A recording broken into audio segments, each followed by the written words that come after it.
Across Greater Manchester, there is believed to be over 5,000 people registered as homeless. These figures do not include people who return the hidden homeless, people who are staying with friends or family, or those considered sofa surfing. It's hard work, you gotta be a strong person. You have to have a steel heart to go. As it was, it took a pandemic for them to pull their heads out their asses and, you know what I mean, oh shit, look at the homeless problem. I never actually thought of that. I might end up homeless again. I'm existing, mate. Death is not a bad thing, I promise you. If you're sleeping rough just one night on the streets, it will damage your physical health, but certainly your mental health. Despite recent figures showing a fall in rough sleepers on our streets, I want to find out what's going to happen to those left behind. Where do you go when you're locked out after lockdown?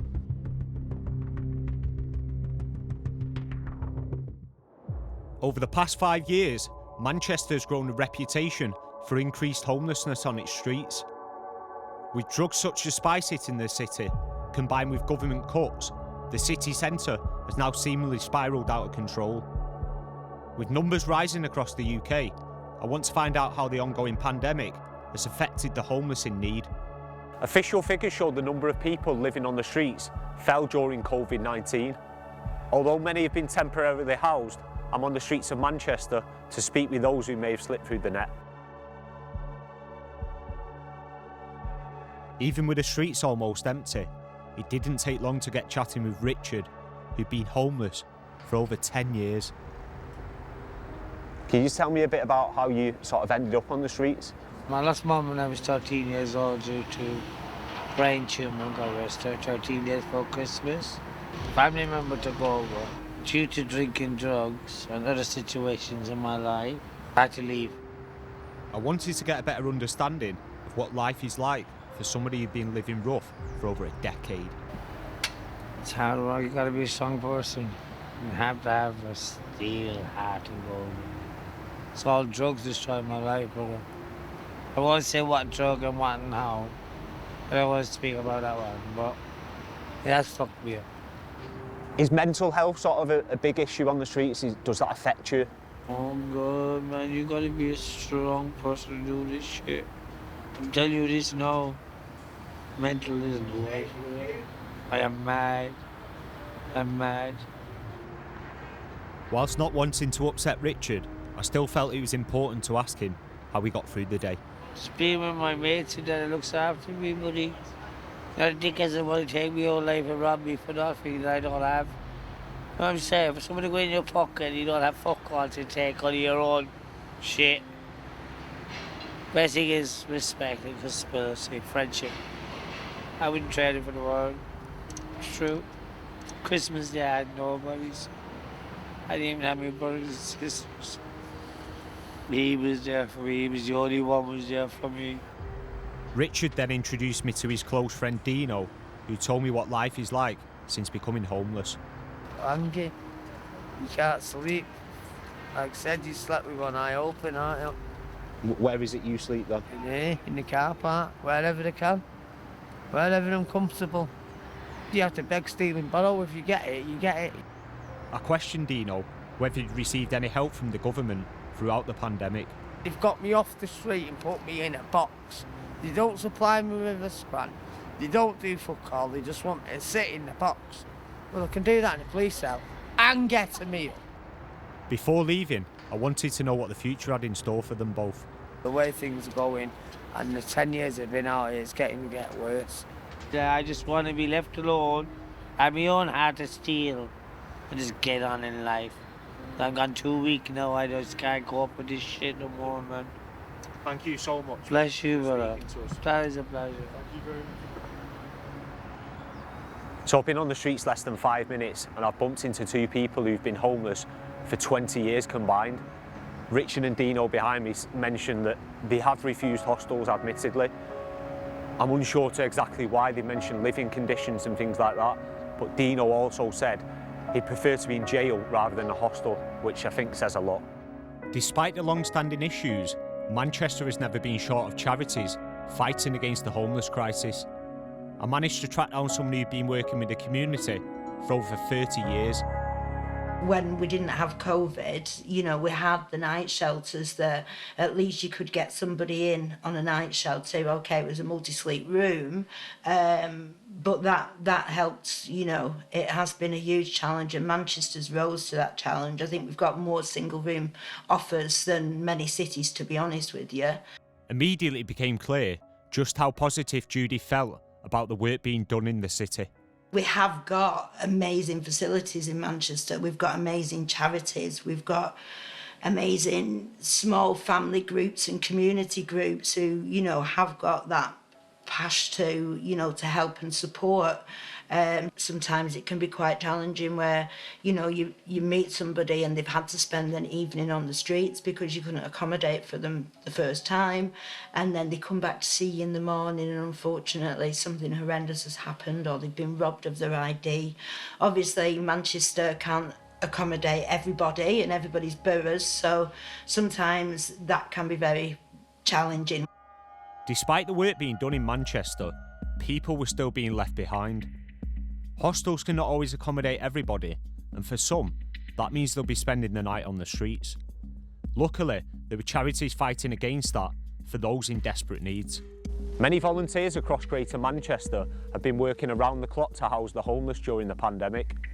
Tonight I'm going to be going out with Feed Manchester, who deliver essentials to the homeless on a Friday evenings. Since 2014, Feed Manchester and its army of volunteers have been heading out onto the streets to tackle the crisis head on. One of the volunteers was King, who was once homeless himself. Incredibly, he's now back on the streets, this time helping those less fortunate. I've been there and I know what it takes to be homeless. So whenever I do this, I feel I have this sense of purpose and fulfillment. I don't feel as if I'm helping them.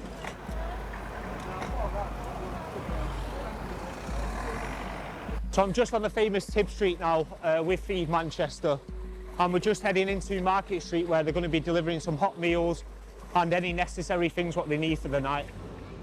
As we approached the town hall, I got chatting to Benjamin, who began telling me how he ended up on the streets. It was my choice in a way, right? I'd just given up on life, but like I've got my life back now, right? I've got a girlfriend and I love her to bits, and you know, I just want everything to be all right and just, you know, I don't want this no more, you know. Benjamin was very open in the interview, explaining the reasons behind his struggles. It's drink that I have most of the time, and you know, I don't want to have any addiction at all because I'm a slave to it at the end of the day, and you know, I just want to live life, you know, live it to the max. You know, that's how it should be.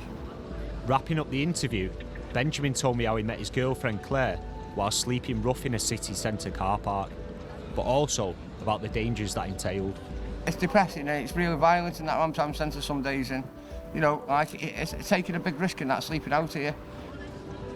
Not long after speaking with Benjamin, as we continued to walk the streets of Manchester, a homeless man approached the volunteers, seeming very distressed. Mr. Andy, I'm 58. Why haven't I had a COVID invite yet? Remember, I'm not having a phone. I don't want it. Don't want it anymore. No, All right, okay. Gary, we're gonna go. We'll see you next time, all right? But pure one stressing you, mate. It seemed as though Gary was well known to the charity. However, after moving on, the volunteers told me how his ups and downs were far from uncommon throughout a typical night.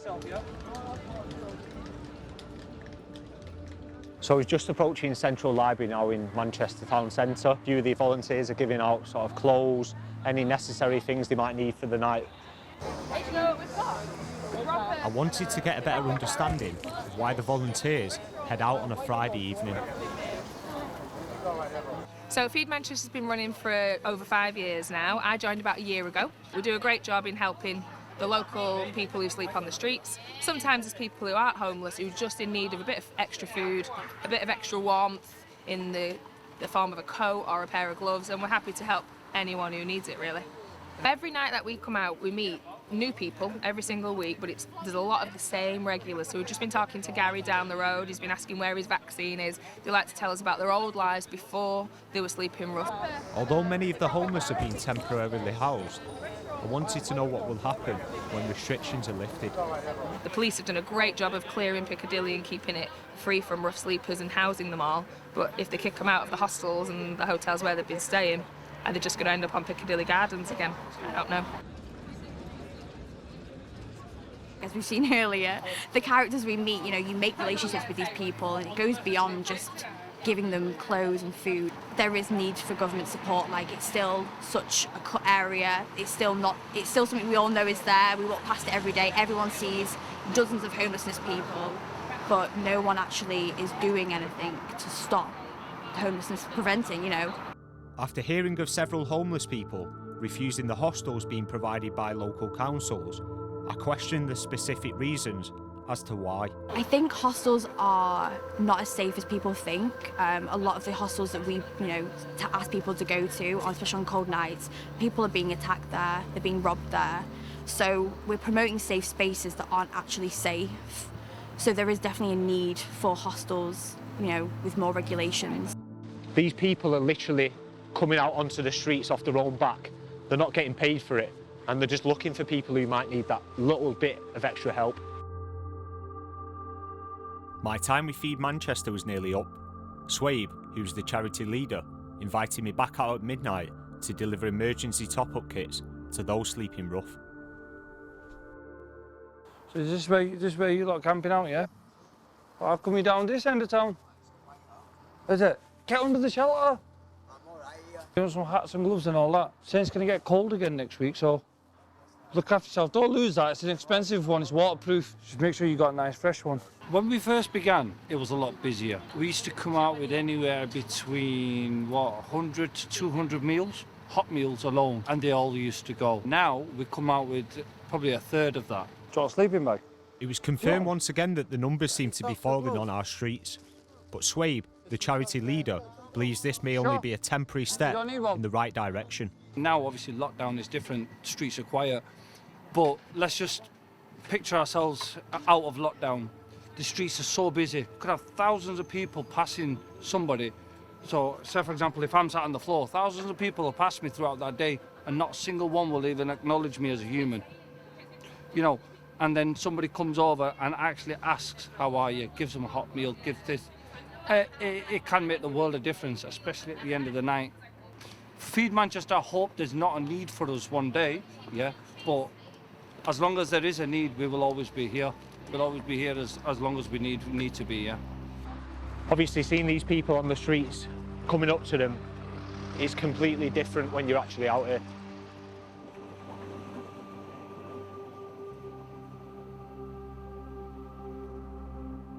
So last night I met up with Feed Manchester, and along the way I spoke with a gentleman named Craig.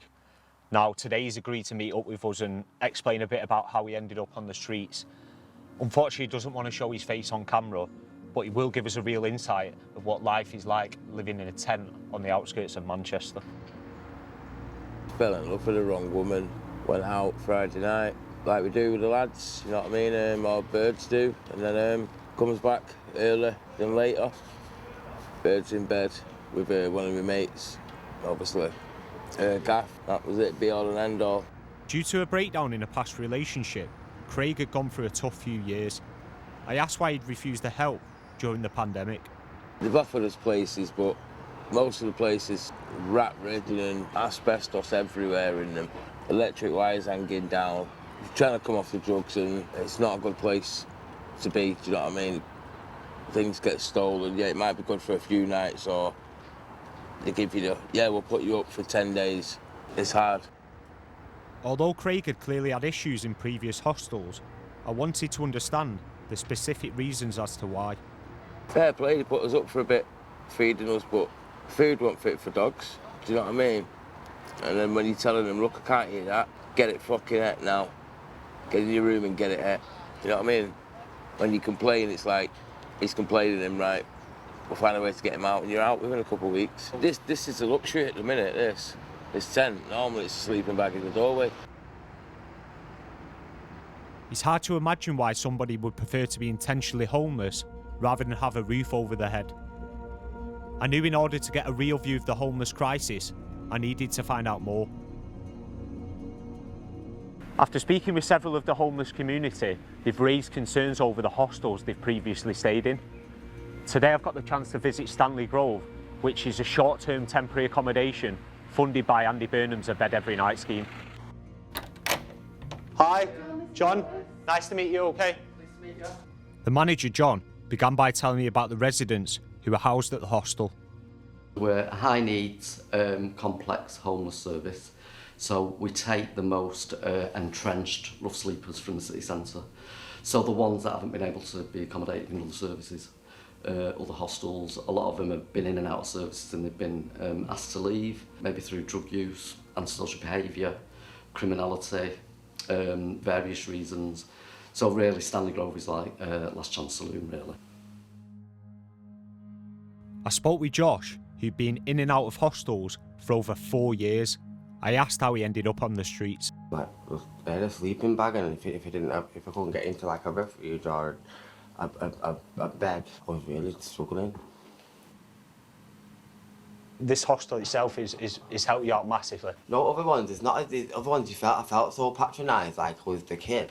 I was the kid, and then that was it.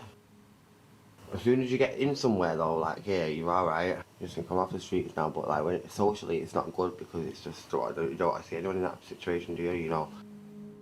Josh didn't strike me as your typical homeless person. However, this just shows that any wrong turn can lead to dire situations, such as living on the streets with only a sleeping bag to your name. When we get a referral in, we'll look at what the risks are and what the needs are, and then we will put things in place. So we'll get them back into treatment, get them back onto the scripts. We'll do a gateway referral for mental health support. There's learning disability support out there that we can tap into. While speaking with John, I was approached by a resident of the hostel who was eager to speak to me about his experiences throughout the pandemic. Oh, well, that's crippled me. Come on, man, I've been homeless off and on for nearly 20 years, so yeah, I've been a very sociable sort of person, and pandemic lockdown, yeah, it's affected me badly. It really has.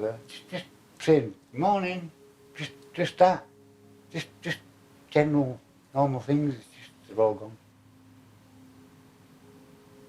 What was life like on the streets then for you personally? I'm not going to deny that saying it was totally horrible, because God damn it had its good times. I'm sat on Piccadilly, yeah, and outside the mustard shop, and these protesters are coming down the road kicking boxes up the place. There's thousands of them. I thought, do I move because I might get a kicking? Okay, there's cameras everywhere and I might get some compen. So I sat there and this guy come over, this first guy come over to me, gives us £3, and then screams round at the rest of them, come and give this guy a few quid, he's down on his luck. And you should have seen how much I ended up with, £400. Negative, it's the amount of friends I've lost. Yeah, there's one just recently happened in here. In this hostel? Yeah. Done a room check sort of thing, just make sure you're still alive sort of thing, room check sort of thing, and found him dead. So yeah, it does have its impact on you, that does. I'm not going to deny that. Yeah. Where do you see the sort of future for yourself then? Me, it's horrible to see it, yeah, but I'm probably going to end up staying in a place like this for the rest of my life. I need care.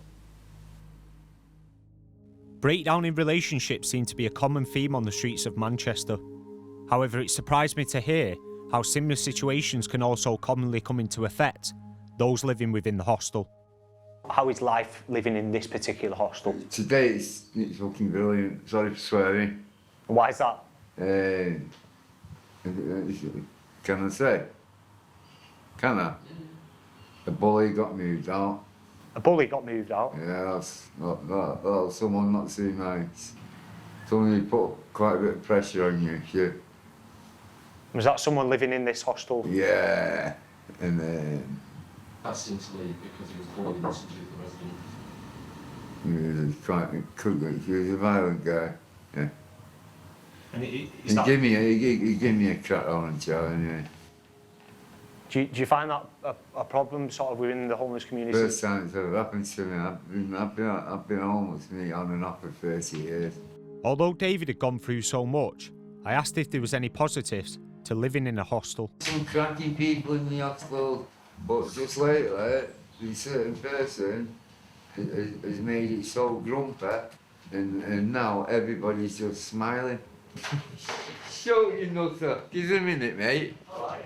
Famous. Another resident of the hostel had more to tell me on the bully and his eviction. Like my brother was saying to me, you had new clothes the other day and all that, bro, man, I was there when you got them all. And look at you now, man, you got nothing now, man. I said, bro, man, I'm telling you the truth, man. The guy stole from me, he took them.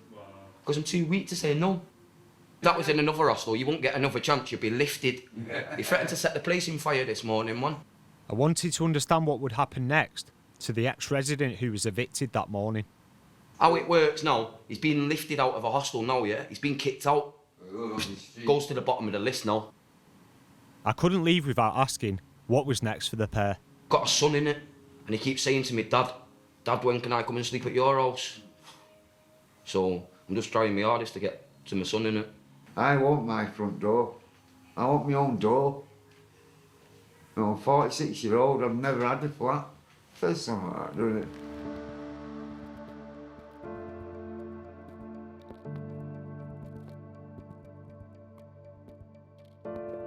After visiting Stanley Grove Hostel, I've come away with mixed feelings. Obviously, there is a lot of positives in there from the staff, in particular John, helping people move on. However, there is a lot of negatives. As we've seen today, someone's been kicked out for bullying. There's also reports of theft. And one of the guests has even mentioned to us that somebody's recently passed away in there. Today I'm going to be meeting up with Andy Burnham, the Mayor of Manchester, to hopefully get some positive answers as to what is going to happen when lockdown ends. Thank you, Andy, for joining me today. Obviously, I know it's a busy schedule for yourself, so I appreciate you coming down to the Hilton and speaking with us. Homelessness has been sort of a massive part of your project. How do you think that's gone? Well, it has been my biggest personal priority, because if you go back to the first mayoral election in 2017, we just had a growing sense of crisis. You know, the numbers sleeping rough on the streets were just increasing exponentially. We had the spice issue, which was adding to it as well. I think there was just a sense that things were a bit out of control. I mean, I felt it personally anyway. I wanted to do something, but it was the dominant issue of the campaign. 4 years on, things are not perfect. Of course they're not. But we've seen a rising tide, if you like, in terms of the challenge, and we've brought the numbers of people sleeping rough right down. It's now government law that the homeless would have to be housed in sort of the pandemic or through the pandemic if that was necessary. Why do you think some people are choosing not to stay in the hostels and prefer to simply stay on the street? Well, there's complex reasons behind that, isn't there? It might be the kind of mix of people within a certain location doesn't work for somebody. So I think you've always got to, you know, kind of be open to how everyone's situation is different. If you're going to solve homelessness, it can't just be about a place to go. So we are giving people a place to go through a scheme called A Bed Every Night. We've got a Housing First pilot, which also provides homes for people. But the bit that makes the difference is that sort of whole person support, the extra support to help people recover. Because as I say, any night out takes a profound toll on people's physical and mental health, and recovery is a challenging process. So we're getting better and better at what we do. I wouldn't say we're there yet, but I think 4 years on, there's such a kind of greater understanding in our public services about what is needed to support people. The thing that I would say, you know, coming out of this is, how can we manage to do this in a pandemic, but not manage to do it in easier, more normal times? I mean, surely, as a country now, we can't go back to a situation where there is just chaotic situation on our streets. Surely we can afford to give everybody somewhere to go every night. And I keep saying that, I've said it throughout this, and I will carry on saying that. And really, we should be aspiring to single room provision for people. That's what we should be doing.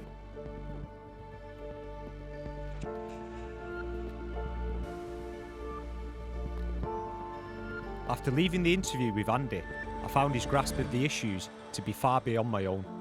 He's been dealing with the homeless crisis for over 5 years, even visiting those on the streets himself. However, with a mayor so passionate about the issue, begs the question, why there's so many homeless people on the streets of Manchester?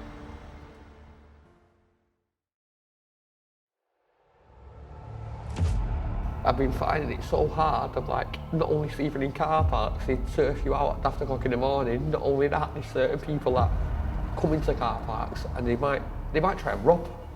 Manchester's my city. I spent most of my time here. So why can't I do something here? Some people might be here for a matter of months. Some other people might be here a bit longer. There might be some barriers to the rehousing that we need to overcome with them. And some people might need more support than others. Some of our clients have done it for 20 some more years. They'll spend one night in, 3 nights out, 1 night in, and it's just encouraging them and just make them feel at home.